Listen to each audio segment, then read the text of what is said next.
नमस्कार. इनेक्स अकॅडमीमध्ये आपल्या सर्वांचं स्वागत. या लेक्चरमध्ये आपण कॉम्प्रेहेन्शन या युनिटवर चर्चा करणार आहोत. इनेक्स अकॅडमीच्या पेपर 1च्या कोर्समध्ये प्रिव्हियस इयरमधील प्रत्येक प्रश्नाचे सविस्तर स्पष्टीकरण, सिलेबसमधील प्रत्येक टॉपिकवर थेरी लेक्चर व मॉक टेस्ट इन्क्लूड केले आहेत. सोप्या भाषेमध्ये व खूप अट्रॅक्टिव्ह एज्युकेशनल व्हिडिओज आपल्याला उपलब्ध केले जातील. अधिक माहितीसाठी आपण 9881127789 वर संपर्क करू शकता. महाराष्ट्र सेट परीक्षेमध्ये या युनिटवर 5 प्रश्न विचारले जातात. या लेक्चरमध्ये महाराष्ट्र सेट 2019ला कॉम्प्रेहेन्शन या युनिटवर विचारण्यात आलेल्या प्रश्नांवर आपण चर्चा करणार आहोत. सेट परीक्षेमध्ये 2 पॅसेज असतात, एक इंग्रजीमध्ये व दुसरा मराठीमध्ये. आपल्याला या दोनपैकी कोणताही एकच पॅसेज सोडवायचा असतो. यामध्ये वेळेचं नियोजन खूप जास्त महत्त्वाचा भाग आहे. कमी वेळेमध्ये आपल्याला पॅसेजवर आधारित विचारलेले 5ही प्रश्न सोडवायचे आहेत. सुरुवातीला जर आपण संपूर्ण पॅसेज वाचला आणि मग प्रश्न सोडवण्याचा प्रयत्न केला तर प्रश्न सोडवताना आपल्याला वारंवार सुरुवातीपासून पॅसेज वाचण्याची गरज पडू शकते व त्यामध्ये खूप वेळ जाणार. त्यामुळे पॅसेज डायरेक्टली न वाचता आपण सुरुवातीला एकदा प्रश्न बघायला पाहिजेत व प्रश्नामधील एक कीवर्ड आपल्याला लक्षात ठेवायचा आहे. त्यानंतर पॅसेज वाचताना जेव्हा हे कीवर्ड्स येतील आपल्याला कीवर्ड्सला हायलाईट करायचं आहे. त्यामुळे प्रश्न सोडवताना आपल्याला पॅसेजच्या कुठल्या भागावर जास्त फोकस करायचा आहे व योग्य उत्तर कुठे मिळणार याची कल्पना मिळेल. भारतीय माणूस अनाग्रही आहे कारण असा प्रश्न विचारलेला आहे. यामध्ये आपण अनाग्रही हा शब्द हायलाईट करू शकतो. भारतीय समाजव्यवस्था ही वैविध्यपूर्ण आहे, तशी ती अंतर्गत येणाऱ्या प्रत्येक समाज घटकाला त्याचे वैचारिक स्वातंत्र्य देणारीही आहे, असा प्रश्न विचारलेला आहे. यामध्ये आपण भारतीय समाजव्यवस्था हा शब्द हायलाईट करू शकतो. नेक्स्ट, भारत हे कधीच एक राष्ट्र नव्हते कारण असा प्रश्न विचारलेला आहे.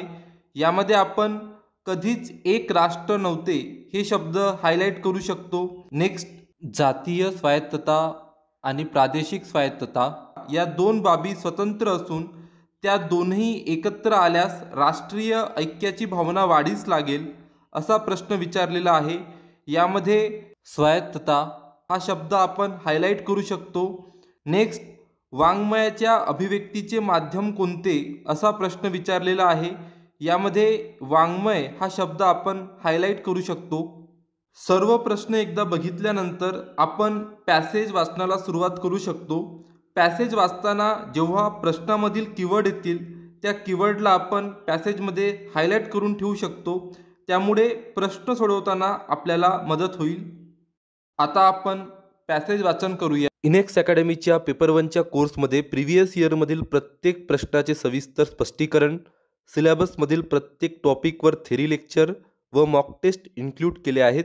सोप्या भाषेमध्ये व खूप अट्रॅक्टिव्ह एज्युकेशनल व्हिडिओज आपल्याला उपलब्ध केले जातील. अधिक माहितीसाठी आपण 9881127789 वर संपर्क करू शकता.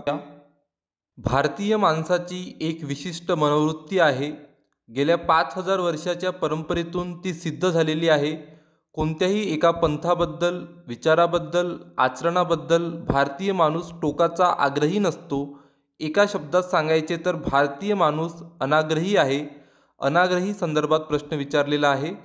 अनाग्रही असणे चांगले की वाईट हा खरा प्रश्न नाही. खरा प्रश्न आधी येथील समाजाचे हे स्वरूप नीट समजून घेण्याचा आहे. म्हणूनच या समाजाला एकात्म करताना येथील विचारवंतांनी विविधतेत एकता अशी घोषणा दिली. यात प्रत्येक समाजाची स्वायत्तता टिकून राहते, प्रत्येक समाजाची अहंता सुखावते आणि आपण एक असल्याची जाणीव हळूहळू रुजवता येते. भारतीय समाजव्यवस्था संदर्भात प्रश्न विचारलेला आहे. दुसऱ्या शब्दात सांगायचे तर भारत हे कधीच एक राष्ट्र नव्हते. भारत कधीच हे एक राष्ट्र नव्हते या संदर्भात सुद्धा प्रश्न विचारलेला आहे. इथे जाती जातींचे स्वायत्त गट होते. या स्वायत्त गटांनी धर्मपंथांचे वस्त्र चढवून पुन्हा आपले वेगळेपण टिकवले होते. भाषेच्या सीमारेषांनी पुन्हा आपापले वेगळेपण राखले होते. अशा आपल्या समाजाने गेल्या 150 वर्षात एक नवे वळण घेतले आहे. जातीची स्वायत्तता प्रादेशिक स्वायत्ततेत विलीन करण्यास आज आपला समाज मानसिकदृष्ट्या तयार झाला आहे.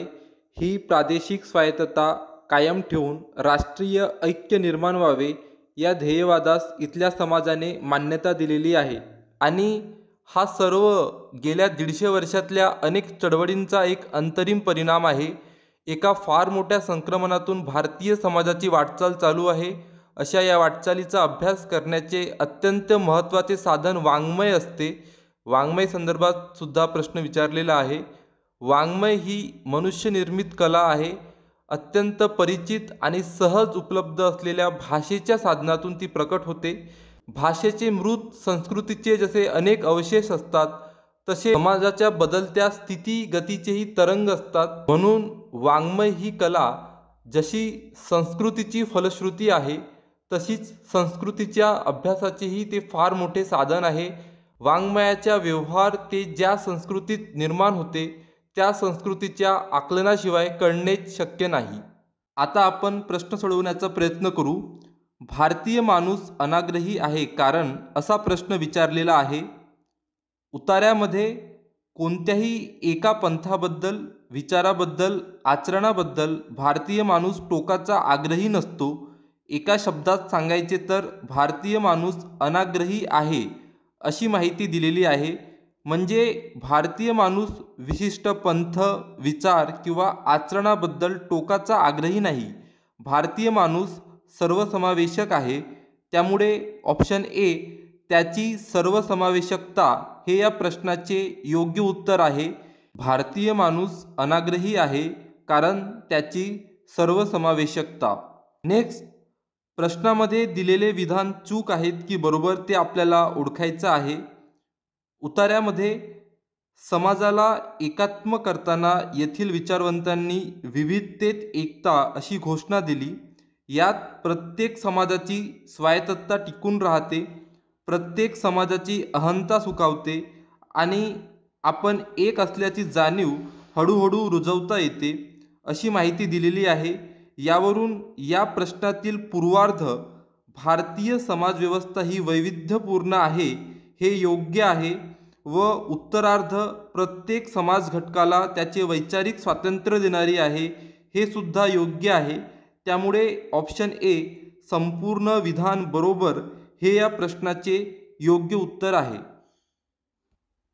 नेक्स्ट, भारत हे कधीच एक राष्ट्र नव्हते कारण असा प्रश्न विचारलेला आहे. उतार्यामध्ये भारत हे कधीच एक राष्ट्र नव्हते, इथे जाती जातींचे स्वायत्व गट होते अशी माहिती दिलेली आहे. त्यामुळे ऑप्शन सी जाती जातीतील स्वायत्तता हे या प्रश्नाचे योग्य उत्तर आहे. भारत हे कधीच एक राष्ट्र नव्हते कारण जाती जातीतील स्वायत्तता. नेक्स्ट, प्रश्नामध्ये दिलेले विधान चूक आहेत की बरोबर ते आपल्याला ओळखायचं आहे. उतार्यामध्ये जातीची स्वायत्तता प्रादेशिक स्वायत्ततेत विलीन करण्यास आज आपला समाज मानसिकदृष्ट्या तयार झाला आहे. ही प्रादेशिक स्वायत्तता कायम ठेवून राष्ट्रीय ऐक्य निर्माण व्हावे या ध्येयवादास इथल्या समाजाने मान्यता दिलेली आहे अशी माहिती दिलेली आहे.